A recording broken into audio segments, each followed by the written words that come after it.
오늘 우리에게 주신 하나님 말씀 창세기 13장 1절에서 7절 말씀입니다. 창세기 13장 1절에서 7절 말씀, 거룩하신 하나님의 말씀입니다. 아브라함이 애굽에서와 그와 그의 아내와 모든 소유와 롯과 함께 네겝으로 올라가니 아브라함에게 가축과 은과 금이 풍부하였더라. 그가 네겝에서부터 길을 떠나 베델에 이르며 베델과 아이 사이 곧 전에 장막 쳤던 곳에 이르니 그가 처음으로 제단을 쌓은 곳이라. 그가 거기서 여호와의 이름을 불렀더라. 아브라함의 일행 롯도 양과 소와 장막이 있으므로 그 땅이 그들이 동거하기에 넉넉하지 못하였으니 이는 그들의 소유가 많아서 동거할 수 없었음이라. 그러므로 아브라함의 가축의 목자와 롯의 가축의 목자가 서로 다투고 또 가나안 사람과 브리스 사람도 그 땅에 거주하였는지라. 아멘.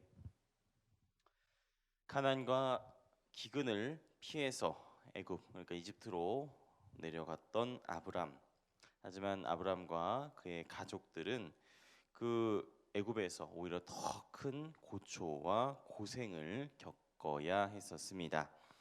아브라함은 자기 하나 살려고 아내의 사례를 팔아먹으려고 했었고요. 그게 상대방인 애굽의 바로에게 딱 걸려서 망신을 톡톡히 당하고 말았습니다. 더 큰 문제는 하나님한테까지 걸린 거지요. 망신도 이런 개망신이 없습니다. 모름지기 육체적인 고통보다 정신적인 고통이 더 아픈 법이고 배고픈 것보다 쪽팔리는 게 더 속상한 법이거든요. 그렇게 아브라함은 아주 영혼까지 탈탈 털린 채로 애굽에서 쫓겨났습니다. 그렇게 돌아온 곳이 네게부 광야를 지나서 베델입니다. 베델이 어떤 곳일까요? 창세기 12장 7절 8절 말씀. 여호와께서 아브라함에게 나타나 이르시되 내가 이 땅을 내 자손에게 주리라 하신지라. 자기에게 나타나신 여호와께 그가 그곳에서 제단을 쌓고 거기서 베델 동쪽 산으로 옮겨 장막을 치니 서쪽은 베델이요 동쪽은 아이라. 그가 그곳에서 여호와께 제단을 쌓고 여호와의 이름을 부르더니, 그러니까 아브라함이 처음으로 제단을 쌓고 거기서 여호와의 이름을 부른 곳, 바꿔 말하면 하나님을 예배하기 시작했던 곳, 이른바 영적인 고향, 성지, 그곳이 바로 베델입니다. 사람이 힘들고 고단하면은 고향으로 돌아가려고 하기 마련이지요. 그래서 아브라함도 고향으로 돌아간 겁니다. 육체적인 고향인 갈대 우르까지 너무 머니까 영적인 고향인 베델로 돌아간 것이지요. 이 베델 땅을 밟게 된 아브라함의 마음이 대체 어떠했을까요? 이래저래 감회가 새로웠을 것 같습니다. 갈대 우르를 떠나서 하란을 거쳐서 애굽을 찍고 다시 이곳 베델까지, 그동안 겪었던 수많은 일들이 하나하나 생각이 났을 것이죠. 창세기 12장에서 하나님 처음 만나고 축복을 받았고 처음 예배를 드렸던 일도 생각이 났을 것이고, 가나안에서 애굽으로 떠나갔던 일도 생각이 났을 것이고요. 그 애굽에서 겪었던 망신과 고초도 생생하게 떠올랐을 겁니다. 그래도 이제 영적인 고향인 베델 땅은 다시 밟았고 하나님께 나아오니까 그나마 좀 평안한 마음이 들지 않았을까 싶어요. 하나님 품으로 드디어 돌아왔다라는 그런 감격스러운 마음, 좀 생각해 보면은 훗날에 예수께서 말씀하셨던 탕자의 비유에 나오는 돌아온 탕자의 마음이 바로 지금 이 아브라함의 마음이 아니었을까. 그렇게 이 아브라함은 이 베델에서 육적으로 영적으로 재충전의 시간을 갖습니다. 기근을 피해서 피난을 가야 했으니까 당연히 가족이나 식구들 챙길 여력이 없었겠지요. 특별히 애굽에서의 그 사건 때문에 아내와의 관계가 아주 최악이었을 겁니다만 이제 베델에서 머물면서 상처를 하나하나 치료해 나가기 시작을 합니다. 마음 평안하면 관계도 좋아지기 마련이고요. 관계가 회복이 되면은 자연스럽게 물질이나 생활 형편도 나아지게 마련입니다. 그렇게 아브라함의 삶은 다시 풍요로워지고요. 창세기 12장에 주셨던 하나님의 축복이 계속해서 이어져 나가는 듯합니다. 이제야 비로소 살만 나는 것이지요. 마찬가지입니다. 우리도 낙심이 되고 좌절되고 삶이 무너지는 때 마음 평안이 없고 인간관계가 다 흐트러지고 경제적으로도 어려워지기만 할 때, 이렇게 모든 것이 다 무너져 버린 것만 같을 때 우린 고향으로 돌아가야 합니다. 육적인 고향도 중요하겠지만 영적인 고향, 그러니까 하나님을 맨 처음 만났을 때, 그 하나님께 맨 처음 은혜 받았을 때, 그리고 하나님께 나아가기로 믿고 의지하기로 결단했을 바로 그때로 돌아가야 하는 것이지요. 그래야만 우리가 살맛나게 살아갈 수 있는 것입니다. 성도 여러분, 베델로 돌아가시기 바랍니다. 하나님 말씀 묵상하시고 기도하면서 하나님께 받은 은혜를 하나하나 헤아려 보시기 바랍니다. 그렇게 영적인 고향 은혜의 자리로 돌아갈 때에 하나님께서는 여러분의 삶을 축복해 주실 겁니다. 우리의 베델, 우리 영적 고향, 나의 은혜의 자리로 나아가서 살맛나는 오늘을 살아가는 우리 모두가 되시길 간절히 바랍니다. 기도하겠습니다. 라고 끝내면 좋겠는데요. 여기까지만 묵상해도 이게 충분히 은혜롭고 힘이 되는 그런 묵상이겠지만, 사실 제가 오늘 본문에서 주목한 부분은 그 다음입니다. 그렇게 마음의 평안을 비로소 되찾고 인간관계를 회복하고 풍요롭고 살맛나는 시간, 축복의 시간을 보냈던 아브라함과 이 가족들에게도 문제가 생겼습니다. 마음이 평안하고 인간관계가 좋아지고 경제적으로 풍요로운데 뭐가 문제인가 싶겠지만, 그 문제의 원인이 다름 아닌 그 풍요롭고 살맛나는 축복이었던 것이지요. 6절 보면은 그 땅이 그들이 동거하기에, 아브람과 롯과 가족들이 동거하기에 넉넉하지 못하였으니 이는 그들의 소유가 많아서 동거할 수 없었음이니라. 현실적인 문제가 있다라는 겁니다.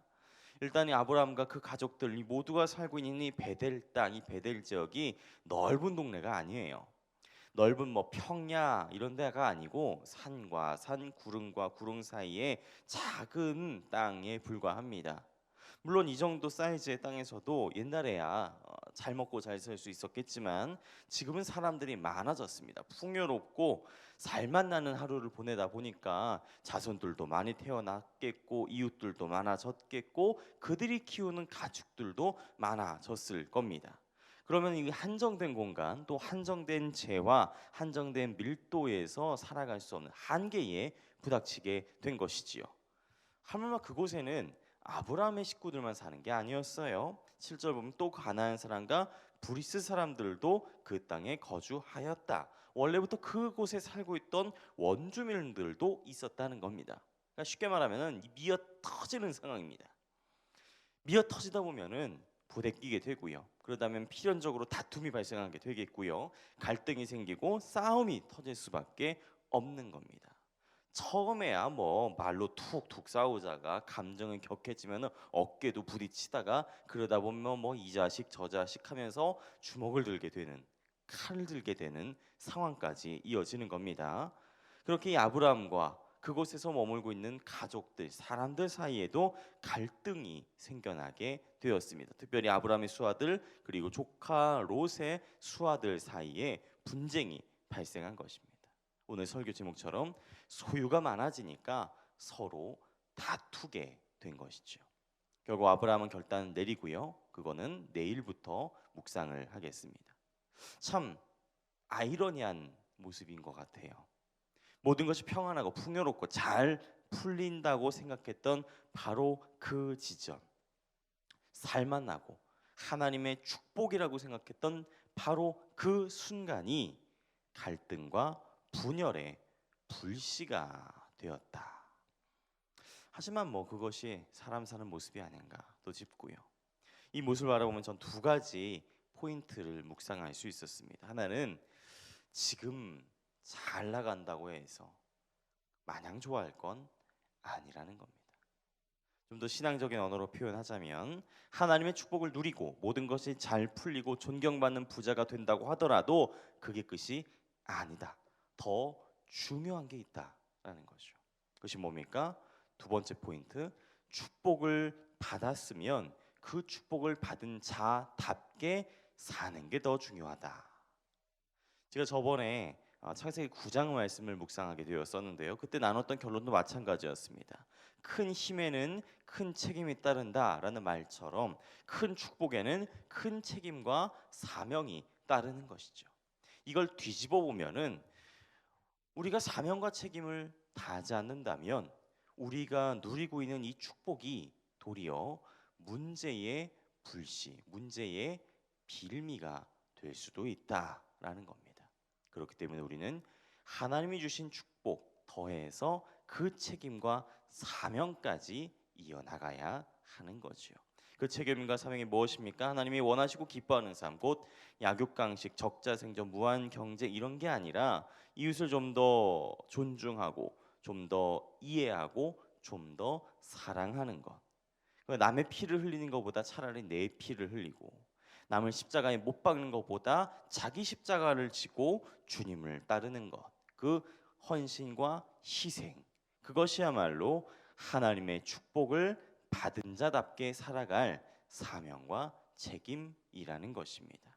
성도 여러분, 하나님의 축복 통해서 풍요롭고 살만한 오늘을 살아가시는 거 중요합니다. 하지만 더 중요한 거 있습니다. 하나님께 축복을 받은 자답게 희생하고 헌신하는 사랑의 책임과 사명을 감당하시는 겁니다.